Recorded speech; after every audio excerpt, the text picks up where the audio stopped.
Eu sou Mário Persona e essas são as respostas que eu dei aos que me perguntaram sobre a Bíblia. Nós vemos aqui uma parábola que vai fazer distinção entre pessoas. Nesse caso agora, né, ao invés daquela outra lá que era do semeador, que semeou a boa semente e a semente germinou, e veio o inimigo e semeia então os filhos do maligno no meio, no campo. Agora nós vemos um pescador que joga a rede. Esse pescador é o próprio Senhor, né? No versículo, igualmente o reino dos céus é semelhante a uma rede lançada ao mar e que apanha toda a qualidade de peixes. O Senhor vai chegar um dia, obviamente depois, isso aqui acontece depois do arrebatamento, isso aqui acontece no final da grande tribulação, quando o Evangelho está sendo lançado, né, por todo mundo, pelos discípulos, pelo remanescente fiel de judeus que vai estar aqui depois do arrebatamento da igreja, após a igreja ter ido embora. Então essa rede é o tempo da grande tribulação. E o Evangelho é assim, ele apanha toda a qualidade de peixes. A divulgação, né, da propagação do Evangelho do Reino. Aqui não é o Evangelho da Graça. O Evangelho da Graça é apenas no período em que a igreja está na terra. O Evangelho do Reino foi pregado quando o Senhor Jesus estava aqui na terra e os seus discípulos pregaram o Evangelho do Reino e ele também pregou o Evangelho do Reino. E esse Evangelho do Reino, que é diferente o apelo, né, do Evangelho da Graça, porque o Evangelho da Graça, o apelo é crê no Senhor Jesus e será salvo. No Evangelho do Reino, o apelo é arrependei-vos, porque é chegado o reino de Deus. Então, esse Evangelho do Reino, sendo pregado durante a grande tribulação, ele vai, é como uma rede, e ele vai voltar cheio para a praia, né? Cheio de peixes. E tem peixes bons e tem peixes ruins. É feito, então, uma separação. Veja que aqui, quando fala no versículo 49, assim será na consumação dos séculos, na finalização dos séculos. Isso não é o tempo do juízo final, porque nós sabemos que o juízo final será lá em Apocalipse, capítulo 14, Apocalipse, capítulo 20.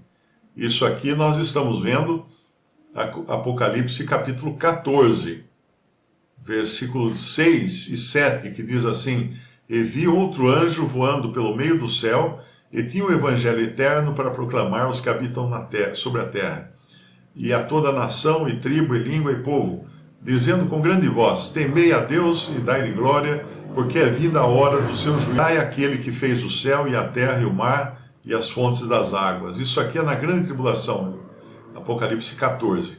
Em Apocalipse 20, nós encontramos o grande trono branco. O versículo 7 fala: achando-se os 1000 anos, acabando-se os 1000 anos, Satanás será solto da sua prisão, sairá a enganar as nações que estão sobre os 4 cantos da terra, Gog e Magog, cujo número é como a areia do mar, para as ajuntar em batalha. E subiram sobre a largura da terra e cercaram o arraial dos santos e a cidade amada, e de Deus desceu fogo do céu e os devorou. E o diabo que os enganava foi lançado no lago de fogo, fogo e enxofre, onde está a besta e o falso profeta, e de dia e de noite serão atormentados para todo sempre. E vi um grande trono branco, esse aqui sim é o juízo final, e o que estava sentado sobre ele, de cuja presença fugiu a terra e o céu, e não se achou lugar para eles. E vi os mortos, grandes e pequenos, que estavam diante de Deus, e abriram-se os livros, e abriu-se outro livro, que é o livro da vida. E os mortos foram julgados pelas coisas que estavam escritas nos livros, segundo as suas obras. E deu o mar os mortos que nele havia, e a morte e o inferno, ou o Hades, deram os mortos que neles havia. E foram julgados cada um segundo as suas obras. E a morte e o inferno foram lançados no lago de fogo. Essa é a segunda morte. E aquele que não foi achado escrito no livro da vida foi lançado no lago de fogo. Então, recapitulando, quando termina a grande tribulação, acontece depois de acontecer essa pescaria, não é? Essa rede, acontece esse juízo discriminatório que será feito pelos anjos. No nosso capítulo 13 de Mateus, versículo 49, assim será na consumação dos séculos, virão os anjos e separarão os maus de entre os bons, os maus de entre os justos. E daí, no fim do milênio, no final do milênio, quando Satanás é solto, muita gente que entrou no milênio ou que nasceu durante os 1000 anos do reino de Cristo na Terra, não eram sinceros, não eram verdadeiros tementes ao Senhor, não eram verdadeiros súditos do reino. Estavam ali fingindo todo esse tempo, mas no final do milênio, Satanás é solto e se põe a arrebanhar para si um exército grande para atacar a cidade santa. Aí então vem o que nós chamamos de juízo final, quando serão mortos todos e passarão diante do trono do Filho do Homem, que vai então condenar todos esses. Então são dois juízos discriminatórios aqui. Um no final da grande tribulação, que é feito pelos anjos, separando aqueles que vão entrar ou não no milênio, e outro no final do milênio, porque muita gente vai nascer durante o milênio, para fechar então e lacrar a sentença de todos os perdidos. Lembrando que os salvos terão sido salvos já, antes que aconteça o juízo final de Apocalipse 20. Os salvos são salvos em vida. Ninguém será salvo depois da morte. Isso que é importante entender. O juízo final é o juízo de mortos, que serão ressuscitados para receber a sentença da condenação eterna. Então aqui, mais uma vez, vimos uma parábola que separa. Vai acontecer de novo quando nós entrarmos no capítulo 25 de Mateus. Nós veremos mais uma vez uma descrição de um juízo discriminatório. No capítulo 25 de Mateus, quando o Senhor vai falar dos bodes, das ovelhas e dos pequeninos irmãos. Os bodes, aqueles que perseguirão durante a grande tribulação, perseguirão os pequeninos irmãos do Senhor, que são o remanescente de judeus fiéis ao Senhor. As ovelhas, que serão os gentios, que darão guarida, darão proteção a esses pequeninos irmãos. E finalmente, os pequeninos irmãos, que são aqueles a quem está destinado o reino, que o Senhor vai cumprir as suas promessas que Ele fez no Antigo Testamento e vai restaurar Israel na sua terra. O verdadeiro Israel, né? Apenas a porção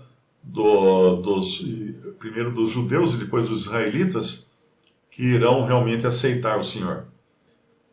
Mas eu creio que com isso as nossas parábolas de Mateus, o Senhor apresentou de diversas maneiras, diversas facetas, e Ele dá aqui no versículo 50, e lança alusão, Mateus 13, 50, lança alusão na fornalha de fogo. Ali haverá pranto e ranger de dentes.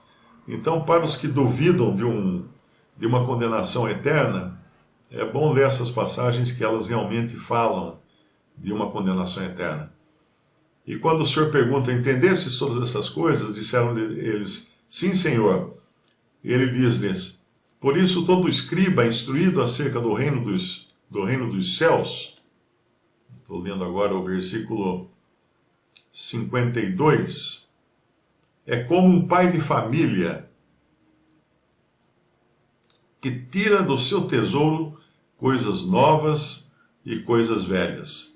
No Antigo Testamento havia um tesouro, né? Havia muitas coisas valiosas que nós podemos chamar de verdades do Antigo Testamento.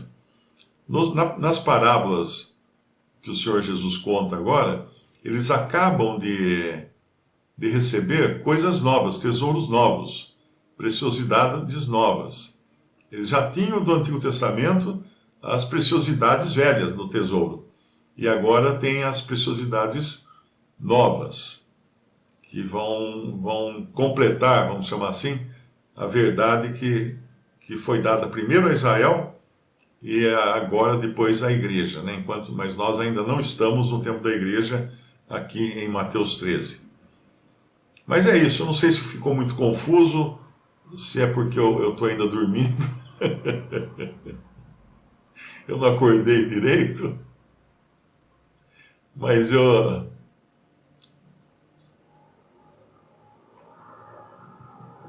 fui fazer um exame hoje, um ecocardiograma, e na salinha lá, com o Dr. Cássio, na sala da clínica lá, eu falei assim, Cássio, você aluga essa sala para mim? Porque você deita naquela maca, tem aquele computador fazendo aquele barulhinho assim, o ar-condicionado geladinho. Eu falei, você não aluga essa sala só para eu vir aqui de vez em quando tirar uma soneca depois do almoço? Porque eu adoro dormir em sala de exame. Mas é isso aí, não sei se ficou claro ou não, mas realmente não deve ter ficado. Então temos aí os universitários Márcio e Batista para esclarecer as coisas. Visite o canal Respondidas no YouTube. Também respondi.com.br e 3minutos.net. Baixe os livros e o aplicativo.